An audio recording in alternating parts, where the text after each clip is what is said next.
നമസ്കാരം.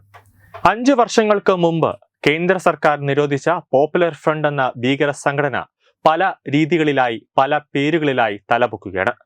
അടുത്തിടെ പൊട്ടിമുളയ്ക്കുന്ന ചില മോണ്ടിസോറി സ്കൂളുകൾ, അക്യുപഞ്ചർ ചികിത്സാ കേന്ദ്രങ്ങൾ എന്നിവയ്ക്ക് പിന്നിൽ നിരോധിത ഭീകര സംഘടനയുടെ അംഗങ്ങളാണ് എന്ന വിവരമാണ് പുറത്തുവരുന്നത്.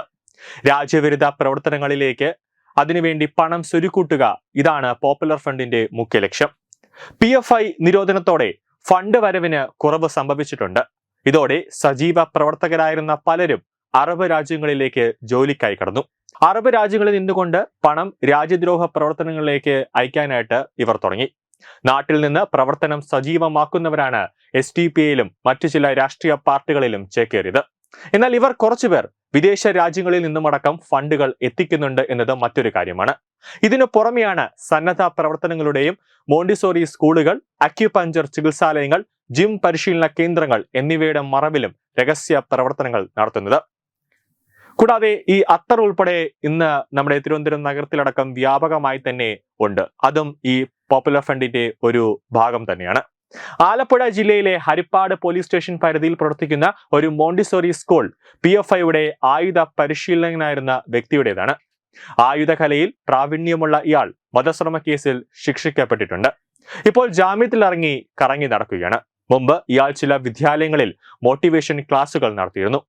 വധശ്രമ കേസിൽ ശിക്ഷിക്കപ്പെട്ടതോടെയാണ് വിദ്യാലയങ്ങളുടെ ചുമതലക്കാർ ഇയാൾ PFIക്കാരനാണെന്ന് തിരിച്ചറിയുന്നത്. ഇയാളുടെ ഭാര്യയുടെ പേരിലാണ് സ്കൂൾ ഇപ്പോൾ പ്രവർത്തിക്കുന്നത്.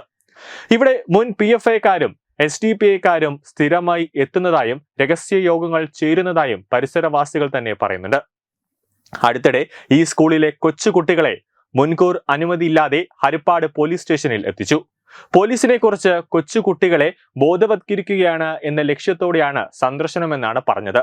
ഇയാളും മറ്റു ചില പോപ്പുലർ ഫ്രണ്ട് പ്രവർത്തകരും കുട്ടികൾക്കൊപ്പമുണ്ടായിരുന്നു. പോലീസുമായി അടുപ്പമുണ്ടാക്കാനുള്ള തന്ത്രത്തിന്റെ ഭാഗമായാണ് ഇത്തരം സന്ദർശനങ്ങളെന്നാണ് സൂചന. ജില്ലകളിൽ അക്യുപഞ്ചർ ചികിത്സാ കേന്ദ്രം എന്ന പേരിൽ സ്ഥാപനങ്ങൾ തുടങ്ങി അവിടെ PFI യോഗങ്ങൾ സ്ഥിരമായി നടത്തിയിരുന്നു എന്ന ആരോപണമുണ്ട്. മുസ്ലിമുകളുമായി ബന്ധപ്പെട്ട് ഉയരുന്ന നിസാര പ്രാദേശിക വിഷയങ്ങൾ വരെ മസ്ജിദ് കമ്മിറ്റികളിൽ ഉയർത്തിക്കൊണ്ടുവന്ന് സമുദായാംഗങ്ങളുടെ പിന്തുണ ഉറപ്പാക്കുക എന്ന തന്ത്രവും ഇക്കൂട്ടർ പയറ്റുന്നുണ്ട്. പല തരത്തിലുള്ള ഓരോ നീക്കങ്ങളും പോപ്പുലർ ഫ്രണ്ട് പ്രവർത്തകർ നടത്തുന്നുണ്ട്. കൂടാതെ നിരോധനം നീക്കണമെന്ന് ആവശ്യപ്പെട്ടുകൊണ്ട് പല രീതിയിലും ഹർജികൾ സുപ്രീം കോടതിയിലേക്ക് എത്തുന്നുണ്ട് എന്നത് മറ്റൊരു കാര്യമാണ്. സെൻട്രൽ ഏജൻസികൾ അടക്കം ഏറ്റവും കൂടുതലായി അറിയുന്ന ഒരു കാര്യമാണ് ഇവർ മറ്റു പേരുകളിൽ സജീവമായി തന്നെ രംഗത്ത് ഉണ്ടാകുമെന്ന കാര്യം. അതുകൊണ്ട് തന്നെയാണ് കേന്ദ്ര സർക്കാർ, അതായത് കേന്ദ്ര രഹസ്യാന്വേഷണ വിഭാഗം ഇവരെ ഇപ്പോഴും നിരീക്ഷിച്ചുകൊണ്ടിരിക്കുകയാണ്.